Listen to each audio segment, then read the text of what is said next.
तो very good afternoon to all of you students. अभी आज की क्लास की शुरुआत हम लोग करते हैं। एक अच्छा क्वेश्चन है, अनुष्का शुक्ला का क्वेश्चन है।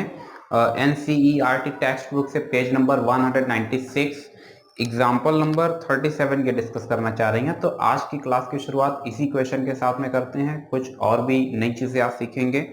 डॉट सीजन लगभग अपना क्लोज हो चुका है, तो देखते हैं भाई एग्जाम्पल नंबर 37। ये एग्जाम्पल एनसीईआरटी टेक्स्ट बुक से है। टेक्स्ट बुक से है।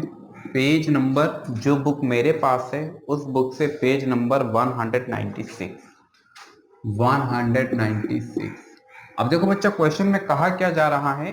सबसे पहले क्वेश्चन को रीड करते हैं, फिर पहले अपना सोल्यूशन बताते हैं, फिर बुक का सोल्यूशन बताते हैं, फिर थोड़ा सा उसमें और भी आगे कुछ एक्सप्लेन करेंगे। तो एक इक्वेशन आपको मेंशन की जा रही है, x to the power 2/3 y to the power 2/3 equals to a to the power 2/3 and you have to differentiate this body. इस बॉडी को सिंपली क्या करना है, डिफरेंशिएट करना है। ठीक है, अगर डिफरेंशिएट करना है तो हमने क्या किया, बोथ साइड dy/dx रन करा दिया। क्या इतनी बात समझ पाए? क्या इतनी बात सभी लोग समझ पाए? इसको थोड़ा सा और सिंप्लीफाई करते हैं। Then 2/3 after then dy/dx y to the power 2/3 after then 0। आप जानते हैं x के रिस्पेक्ट में हो रहा है, एक इसका काम करेगा, कांस्टेंट का काम करेगा, डिफरेंशिएशन 0। यहां से देखते हैं 2/3 आगे आ जाएगा और इससे एक कम। आफ्टर देन 2/3 आगे आ जाएगा, फिर y में से एक कम, फिर y को डिफरेंशिएट किया तो dy/dx इक्वल्स टू 0। क्या इस बॉडी को हम उधर नहीं ले जा सकते हैं? तो ये हमें देखने को मिलेगा 2/3 y टू द पावर, बच्चा एलसीएम ले लिया तो शायद -1/3 देखने को मिल जाएगा। यहां से आपको देखने को मिलता है -2/3 x टू द पावर -1/3। 2/3 से ये देखो 2/3 एलिमिनेट हो जाएगा। इसको हम पावर को पॉजिटिव कर रहे हैं तो 1/3 dy/dx, यहाँ से भी माइनस का x टू द पावर 1/3। बच्चा जिसकी वैल्यू चाहिए वो वन साइड, बाकी सब कुछ अदर साइड। यहाँ से dy/dx equals to minus y to the power 1/3 x to the power 1/3। कुल मिलाकर के dy/dx की जो वैल्यू हमारे पास जनरेट होती है वो जनरेट होती है y/x to the whole power 1/3। इसी को क्यूबिक रूट पर लिखा जा सकता है, माइनस साइन, ये y/x, यहां पर क्या लगा दिया, माइनस, यहां पर क्यूबिक रूट लगाया, मीन्स 3 लगाया। तो ओवरऑल हमारा आंसर बुक से टैली हो रहा है। ठीक है, यही बुक का भी सोल्यूशन है।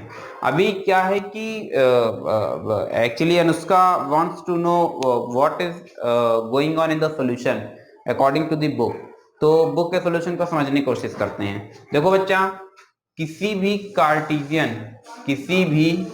कार्टेशियन सिस्टम को हम इजीली कन्वर्ट कर सकते हैं पैरामीट्रिक में। किसमें? पैरामीट्रिक सिस्टम पर। किसी भी कार्टेशियन सिस्टम को किस पर ला सकते हैं? पैरामीट्रिक सिस्टम पर ला सकते हैं।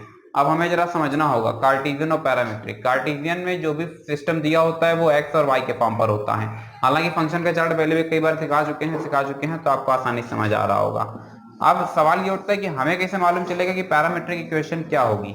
बच्चा, इसके लिए जब आप अभी आगे बीटेक करेंगे या फिर आप बीएससी करेंगे तो ऑलरेडी वहां पर आपको ये चीज सिखाई जाएगी, how to convert a Cartesian into the parametric, parametric into the pedal, pedal into the polar and various form, intrinsic form, कई फॉर्मेट वहां पर आपको सीखने को मिल जाएंगे। थोड़ा सा इसी इक्वेशन को एक्सप्लेन करते हैं। देखो, इस इक्वेशन का जो नाम है वो है एस्ट्रॉइड। क्या कहा? इस इक्वेशन का नाम क्या है बच्चा? इस इक्वेशन का नाम है एस्ट्रॉइड। अब एस्ट्रॉइड, ये जो नाम अभी आपको देखने को मिल रहा है, ये वर्ड बना है एस्टर से। किससे बना है? एस्टर से। एस्टर मतलब क्या होता है? एस्टर मतलब होता है स्टार, ग्रीक से निकला हुआ है। इसकी जो इक्वेशन होती है एस्ट्रॉइड की, वो जनरल इक्वेशन होती है x/a to the whole power 2/3 y/b to the whole power 2/3 equals to 1। काफी हद तक टैली हो रही है x² plus y² equals to 1 से। ठीक है, अगर इस ग्राफ को बच्चा हम ट्रेस करते हैं तो इसकी ट्रेसिंग कुछ ये जाती है, कुछ ये।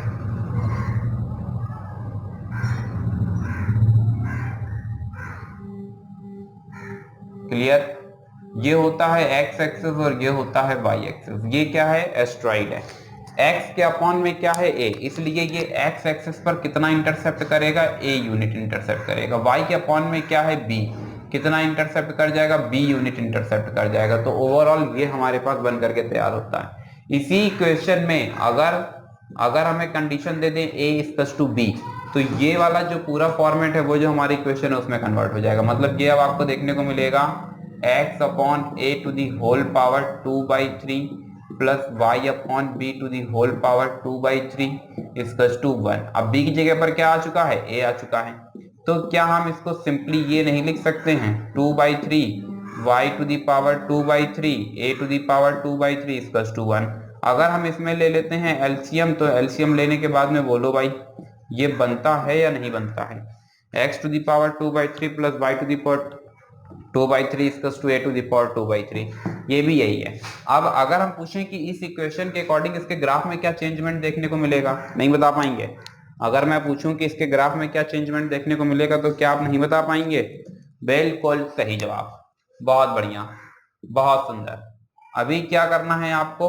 अभी क्या करना है, ये जो एस्ट्रॉइड इस बार बन के तैयार होगा, इस एस्ट्रॉइड की खास बात ये होगी कि इसमें सब कुछ सेम हो चुका है। सब कुछ सेम हो चुका है मतलब ये भी ए है और ये भी ए है। बात समझे या नहीं समझे? इसका मतलब कि दोनों लेंथ इक्वल हो चुकी हैं। अब यहाँ से क्वेश्चन रेज होता है कि सर हमको कैसे मालूम चलेगा? तो बच्चा देखो, असल में क्या है कि ये इक्वेशन आपको याद रखनी पड़ेगी। इसका अगर पैरामीट्रिक इक्वेशन की बात करें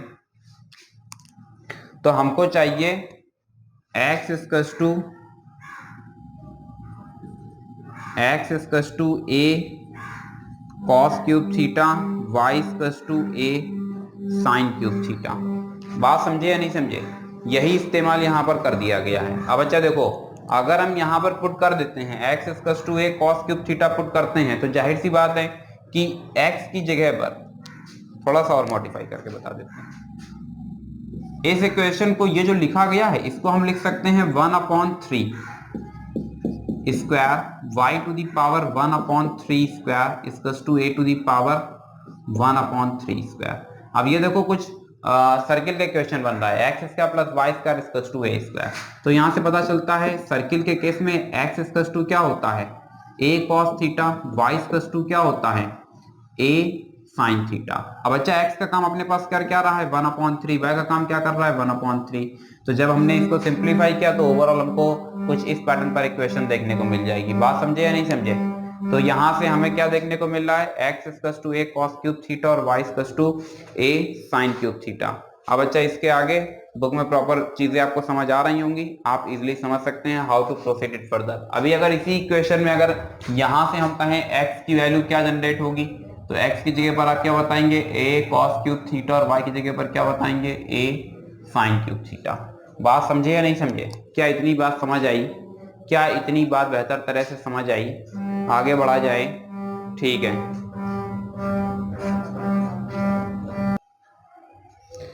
हाँ, ये बात एकदम सही है आपकी, ये बात आपकी एकदम सही है। समझ लेते हैं।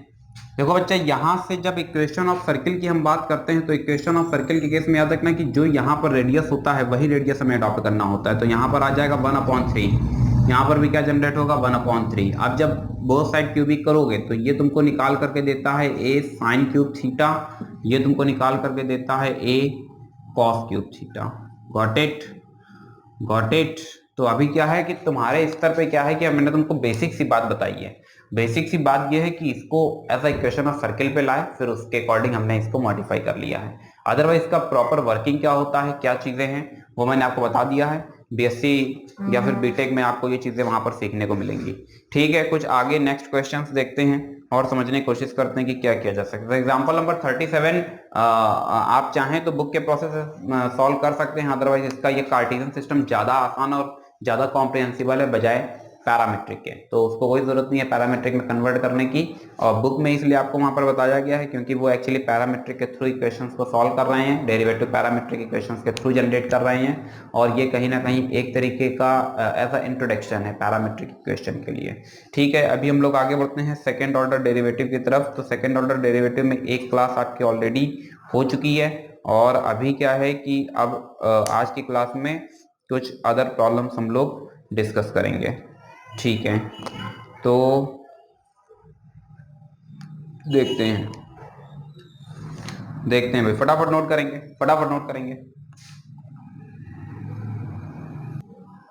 ठीक है। तो फिर नोट कर लिया होगा आप सभी लोगों ने। चलो देखते हैं आगे। 5.7 में एंट्री कर चुके हैं। 5.7 एक्चुअली हायर ऑर्डर डेरिवेटिव है। इसके बारे में एक क्लास ऑलरेडी आपकी हो चुकी है, काफी कुछ वहां पर आप सीख चुके हैं। हायर ऑर्डर का मतलब क्या होता है, सेकेंड ऑर्डर डेरिवेटिव का क्या सेंस है, थर्ड ऑर्डर डेरिवेटिव का क्या सेंस है, और हायर ऑर्डर डेरिवेटिव का क्या सेंस है। तो अभी आज की क्लास में कुछ एक दो नए रिप्रेजेंटेशन और फिर कुछ एक दो न्यू टेक्निक्स, दोनों ही चीजें सीखेंगे।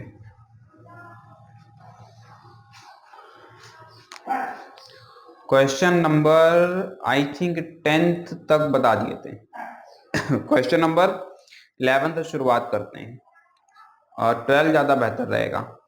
Question number 12, d2y upon dx2 generate करना है in term of y only. y equals to cos inverse x दिया गया है, y equals to cos inverse x। ये रहा क्वेश्चन नंबर 12, ठीक है।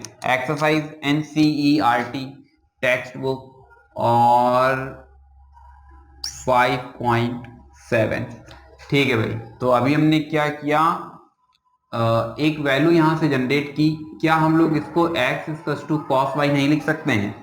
लिख सकते हैं। अभी हमने क्या किया, इसको y के रिस्पेक्ट में डिफरेंशिएट कर दिया, then dx upon dy, then d upon dy cos y। यहां से dx upon dy, cos y को डिफरेंशिएट किया, देन माइनस साइन y। अभी हमें क्या करना था बच्चा, हमें जनरेट करना था dy बाई dx। जनरेट क्या कर दिया है, dx अपॉन dy। तो क्या हम इसका रेसिप्रोकल नहीं करा सकते हैं? तो dy by dx equals to minus का साइन y। ओवरऑल मिल क्या जाता है हमको मिल जाता है माइनस का cosec y, ठीक है। अब देखो ये रिजल्ट यहां तक पहुंच चुका है। हमें जनरेट करना था d2y अपॉन dx2। हमने क्या किया, लिखा d बाई dx और फिर dy by dx। d by dx की वैल्यू dy बाई dx की वैल्यू है हमारे पास minus cosec y। Minus sine बच्चा क्या होगा, बाहर आ जाएगा। तो यहां से हमको देखने को क्या मिलेगा, d2y upon dx2 equals to, यहां से माइनस cosec y को डिफरेंशिएट कर दिया तो आपको देखने को मिलेगा minus cosec y into cot y। साथ ही साथ यहां से y को डिफरेंशिएट करेंगे तो dy बाई dx देखने को मिल जाएगा। यहां से माइनस माइनस प्लस हो जाता है, cosec y into cot y, and what is the value of dy by dx। तो फिर हमको देखने को मिलता है माइनस का cosec y। बच्चा यहां से माइनस का cosec square y into cot y। मुझे लगता है ये सोल्यूशन अभी आसानी से समझ आ गया होगा। और यहाँ से जो भी d2y अपॉन dx2 जनरेट हुआ है, ये आप देख सकते हैं कंप्लीटली एक्सप्रेस किया जा रहा है इन टर्म ऑफ y पर। मैंने कई बार कहा है कैलकुलेशन एक तरीके का टेक्निक है। तो अभी अगर आप चाहें तो आप सीधे भी फंक्शन को डिफरेंशिएट कर सकते थे, फिर लास्ट में एट लास्ट आप क्या करते, वैल्यूज को पुट कर देते, उससे भी आंसर आ जाता, मगर ये मुझे थोड़ा सा ज्यादा बेहतर लगा। आफ्टर देन क्वेश्चन नंबर 13 देखते हैं। ये क्वेश्चन किसी ने ऑलरेडी डिस्कस किया हुआ है। क्वेश्चन नंबर 13 कहा जा रहा है y equals to 3 cos log x plus 4 sin log x plus 4 sin log x। ये आपको गिवन किया गया है, आपसे कुछ प्रूफ करवाया जा रहा है। Then proof that x square y2 plus x y1 plus y equals to 0। सबसे पहले तो मैं क्या करना चाहूंगा, यहाँ पर जो स्टैंडर्ड नोटेशंस यूज किए गए हैं इसको मॉडिफाई कर देना चाहूंगा। y2 का सेंस क्या है, वी नो, हम जानते हैं y2 किसको रिप्रेजेंट करता है बच्चा, सेकेंड ऑर्डर डेरिवेटिव को। y1 किसको रिप्रेजेंट करता है, फर्स्ट ऑर्डर डेरिवेटिव को। बोलो करता है या नहीं करता है? बाकी बस इतना ही है, ठीक है। अभी y2 का सेंस समझ में आ रहा है, फंक्शन को 2 बार डिफरेंशिएट करना है, y1 का मतलब फंक्शन को 1 बार डिफरेंशिएट करना है। फंक्शन क्या रहा, फंक्शन ये रहा तो हम सिंपली अडॉप्ट करते हैं। Let us start. हाँ भाई, y की वैल्यू क्या दे दी गई है, 3 cos log x plus 4 sin log x। अभी हमने क्या किया, इसको एक बार कर दिया डिफरेंशिएट। तो जब इसको एक बार डिफरेंशिएट किया तो बच्चा ध्यान देना जरा, यहां पर अप्लाई होगा क्या, यहां पर अप्लाई होगा क्या, पहले तो अप्लाई होगा 3 cos x का डिफरेंशिएशन sin x, फिर चेन रूल, पहले पूरी बॉडी को डिफरेंशिएट किया फिर इंटरनल पार्ट को डिफरेंशिएट कर दिया 4, पहले sin x को डिफरेंशिएट किया देन cos x को डिफरेंशिएट किया देन 1/x। आपको याद होगा चेन रूल अच्छी तरीके से पढ़ाया हुआ है, अगर आपको नहीं याद आ रहा है तो आप प्रीवियस लेक्चर अपलोडेड है यूट्यूब पर, आप वहां पर जाकर के ऑलरेडी देख सकते हैं चेन रूल पर बेस्ड क्वेश्चन। यहां से हमें क्या देखने को मिलता है, dy/dx इक्वल्स टू, यहां से आपको देखने को मिलेगा -3 sin log x upon x plus 4 log x 1/x, 4 cos log x upon x। अभी क्या करना है, ये जो dy/dx है इसको हम शॉर्ट में लिखेंगे y1, ध्यान से समझते रहना। एलसीएम ले लिया तो x y1 equals to -3 sin log x plus का 4 cos log x। अब देखो बच्चा, आप चाहते तो आप यहीं से इसको एक बार और डिफरेंशिएट करते, फिर यहाँ पर डिवीजन रूल लगाना पड़ता, सिंपलीफाई करते आंसर को एक्सेस कर सकते थे। मगर मैंने कई बार कहा है कि कैलकुलेशन कम रखना ये भी क्या है, मैथ्स में एक टेक्निक है, इसलिए इस टेक्निक को आपको समझना भी होगा और सीखना भी होगा, ये ज्यादा आसान पड़ेगा। अब हम क्या करने जा रहे हैं, इसको एक बार फिर से डिफरेंशिएट करने जा रहे हैं, समझना बच्चा इस जगह ध्यान से। यहां से आपको देखने को मिलेगा -3 d/dx sin log x plus 4 d/dx cos log x। यहां से आपको देखने को मिलेगा फर्स्ट और सेकेंड, तो आएगा first differentiation of second plus second differentiation of first. क्या ये बात समझ आई, क्या ये बात समझ आई? फिर यहां से देखो -3 sin x का डिफरेंशिएशन cos log x, जबकि log x का डिफरेंशिएशन 1/x, 4 cos x का differentiation -sin x, after then log x का डिफरेंशिएशन 1/x। यहां से क्या देखने को मिलता है बच्चा, y1 ऑलरेडी डिफाइन हो रहा है किससे, y1 इधर समझेंगे इस जगह पर, y1 को आप बता करके आए हैं कि ये है dy/dx। देखो dy/dx की जगह पर ही तो लिखा गया है y1। अब हमने क्या किया, इसको एक बार और डिफरेंशिएट कर दिया, then d/dx after then dy/dx।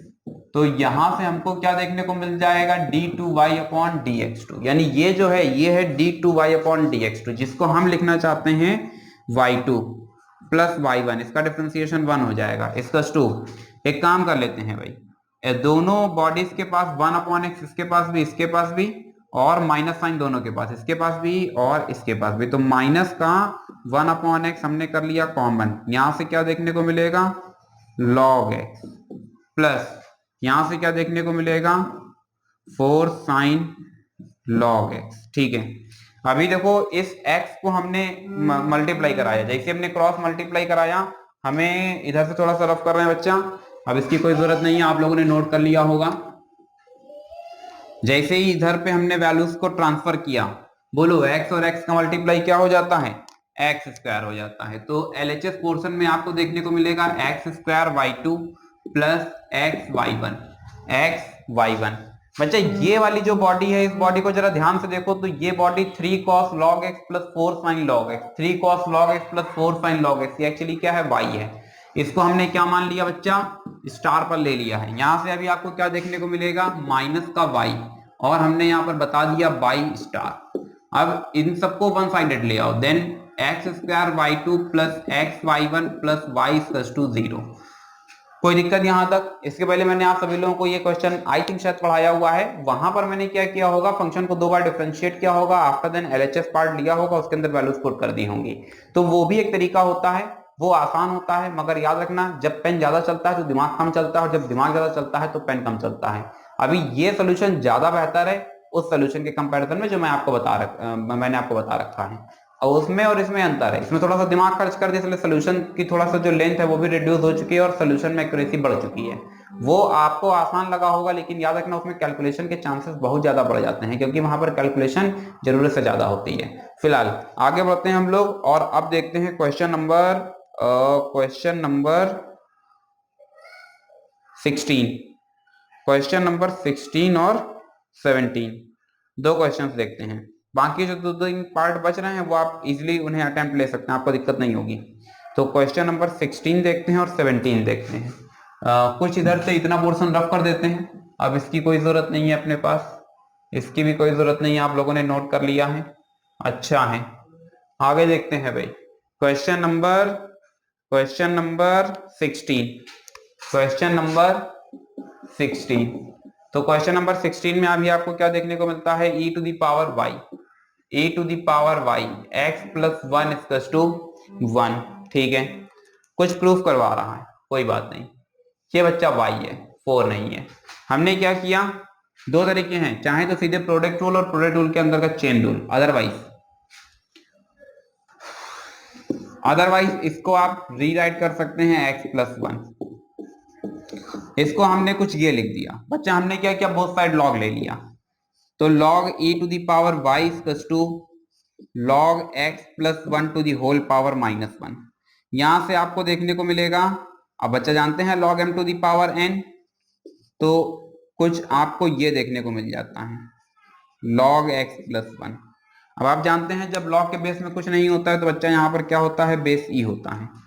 थोड़ा सा और आगे समझने की कोशिश करते हैं, यहां से आपको देखने को मिलेगा y equals to y into 1। बच्चा देखो ये प्रॉपर्टी है, लॉगरिथम में हो सकता है आपको दिक्कत हो रही हो, बहुत सारे बच्चों ने 11th में नहीं भी पढ़ा होगा, जिन लोगों ने मुझसे पढ़ा मैंने ऑलरेडी लॉ को बहुत अच्छे से क्लियर किया हुआ था।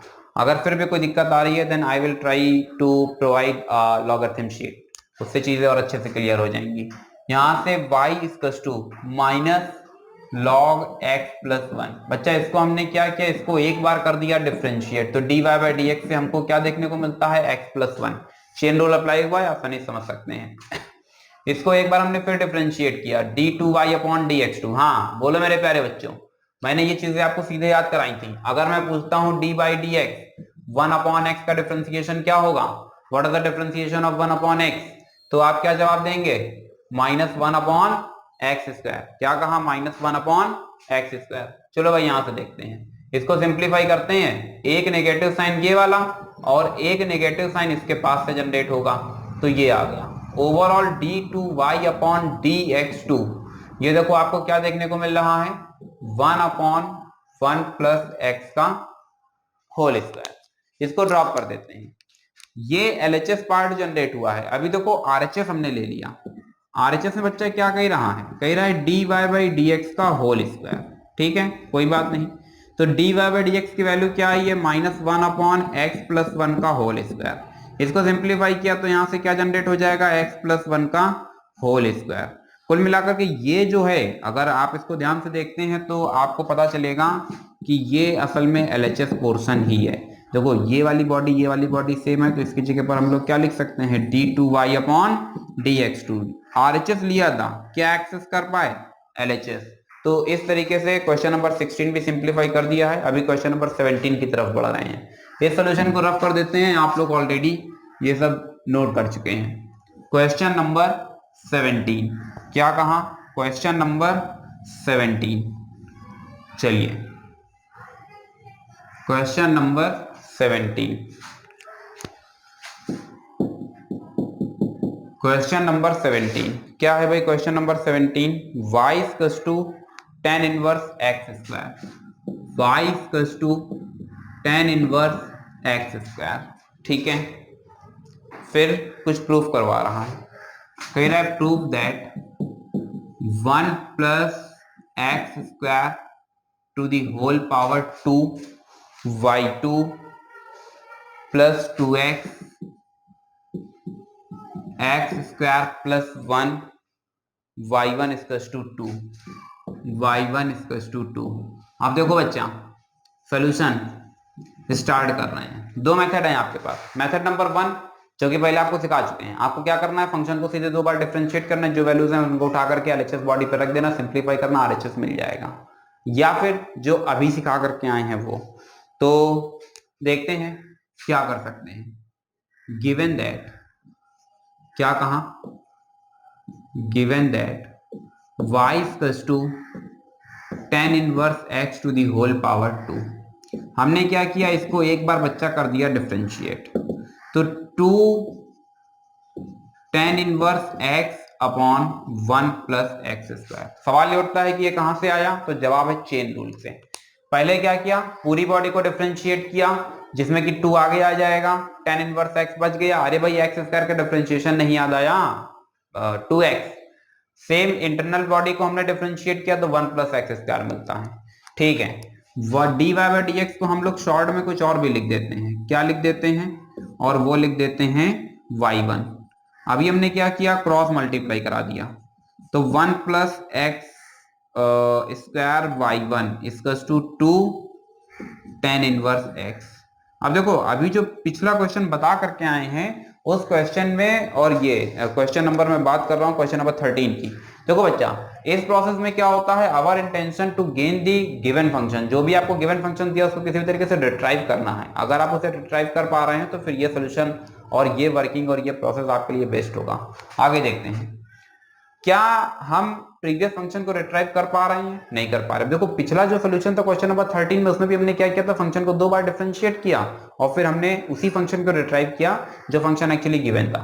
यहां पर क्या है, अगर इसको एक बार और डिफरेंशिएट करते हैं तो रिट्राइव नहीं हो पाएगा, लेकिन हमको ये फंक्शन चाहिए। तो अभी हमें ये समझ आ रहा है कि अगर किसी तरीके से यहाँ पर बॉडी में 2 आ जाए तो ये बात बन जाएगी। हमने क्या किया, स्क्वायरिंग बोथ साइड करा दिया।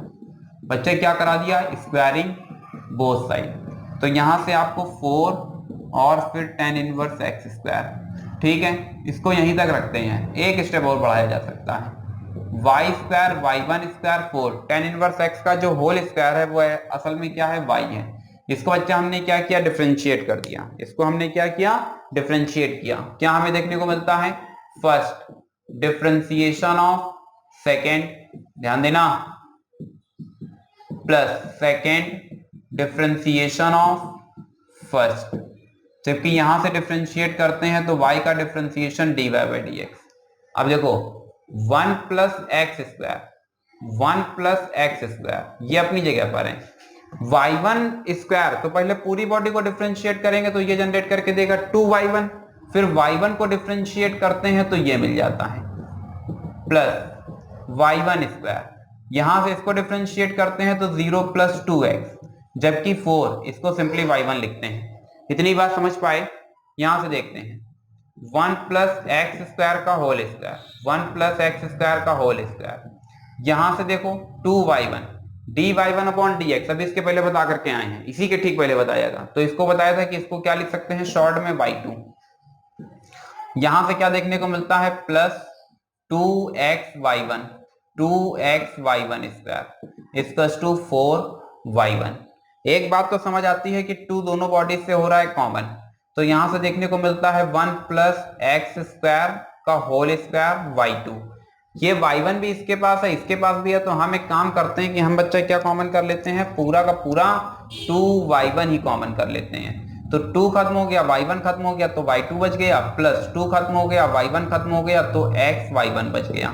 जबकि यहां से 4y1 बच्चा, 2 2 जा 4, एक y1 से ये y1 भी एलिमिनेट हो जाएगा, और अभी ओवरऑल जो बच रहा है वो क्या बच रहा है, 1 plus x square y2 plus x y1 equals to 2। कोई समस्या, शायद यही प्रूफ करवा रहा था और शायद यही मैंने आपको प्रूफ करके दिखा दिया है। तो ये रहा आपका पूरा का पूरा कंप्लीट सोल्यूशन। इस तरीके से अभी क्या है कि हम लोगों ने 5.7 तक प्रॉपर कंप्लीट कर लिया है। इस बात को आप लोग अच्छी तरीके से समझने की कोशिश करेंगे।